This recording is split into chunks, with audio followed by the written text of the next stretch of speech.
Oh, hello. You still watching? Yeah, we're chopping up exhaust pipes. World's fastest bumper car update.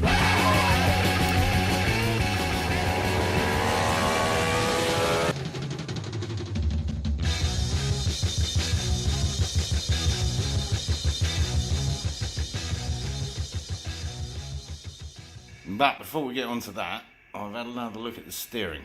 Fairly sure we're going to extend the wheel mounts, like so. And yeah, we got kind of a straight line through, almost, which kind of looks like that underneath. As you can see, it's dropping down a bit, and the reason for that is because it's not going through that slight tunnel in the engine block. The reason for that is, if you remember, you may remember, we offset the engine to the right hand side to allow for this pain in the arse sprocket to line up along the inside of the chassis rail to so that we can get the sprocket in at the tail end about there.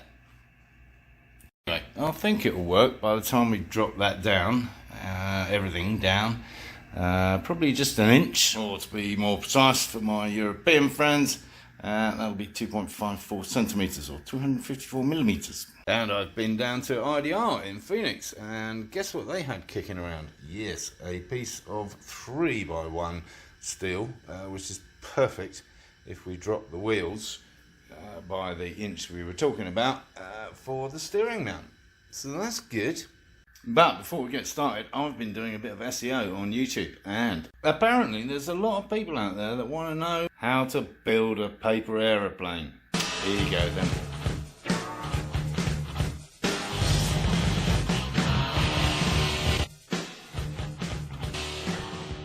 Job done. And if you want to get really fancy,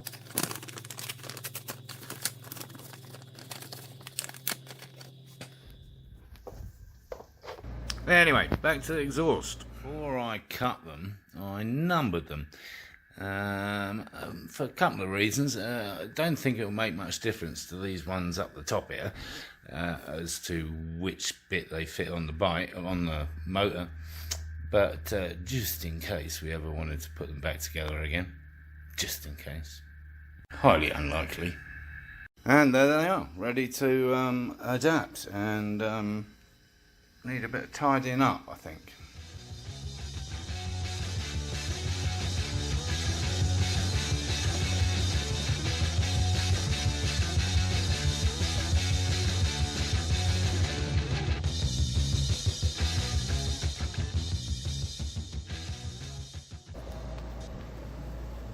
Well, clearly they're going to have to be a lot shorter because we need to be able to bend them round, and there's only so much flexible aspect to the pipage. This is the bigger stuff, but you can see the kind of bendage you can get with it. So we're literally going to have to cut these off about here.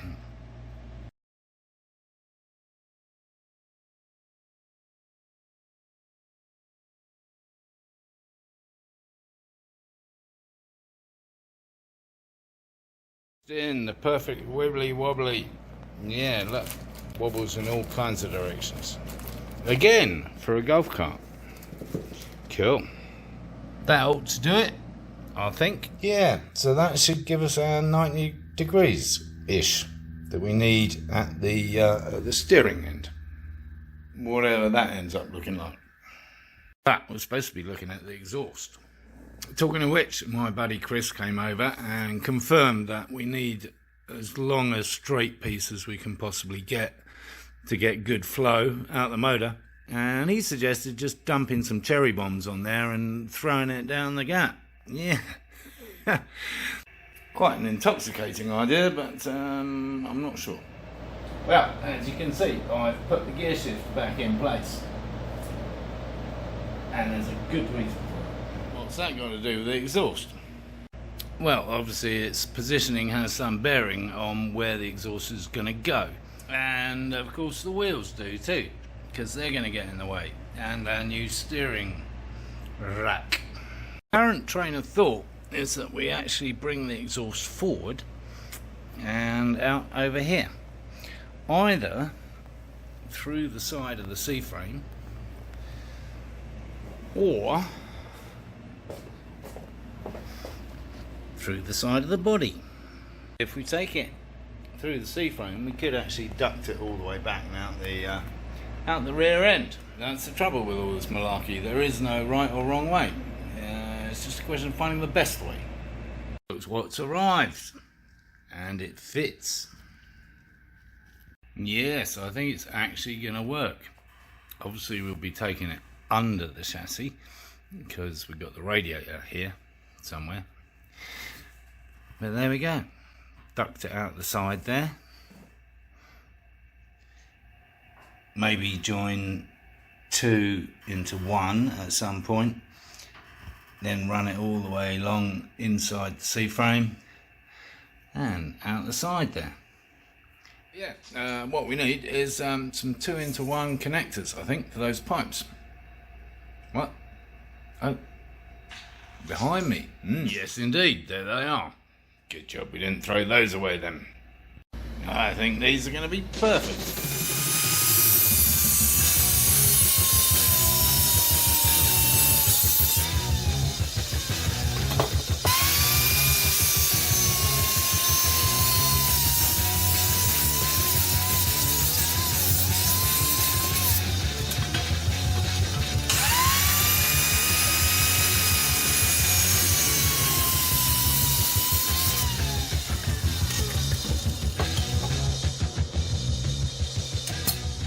Yes, indeed, folks. How perfect is that?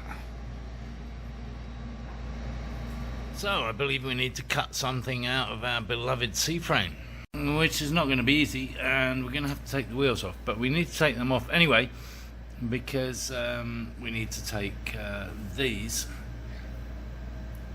to get made different and longer and stronger. So, that sounds like a trip to Cottonwood. Our friends at Tap Fabrication. And some collaboration while we're there. Very handy Verde Valley handyman. Yes, I think we need to start talking welding. I don't know if you can weld that to that, but I don't know. I'm not that bothered, to be honest. I'm not caring about the sound and the minimal gas that might emit from there is negligible. We can always use some of these. So I think we'll leave that until next time. So thanks for tuning in. As always, if you haven't already, subscribe down here somewhere. Give the video a thumbs up, of course. And encourage others to watch my lunacy.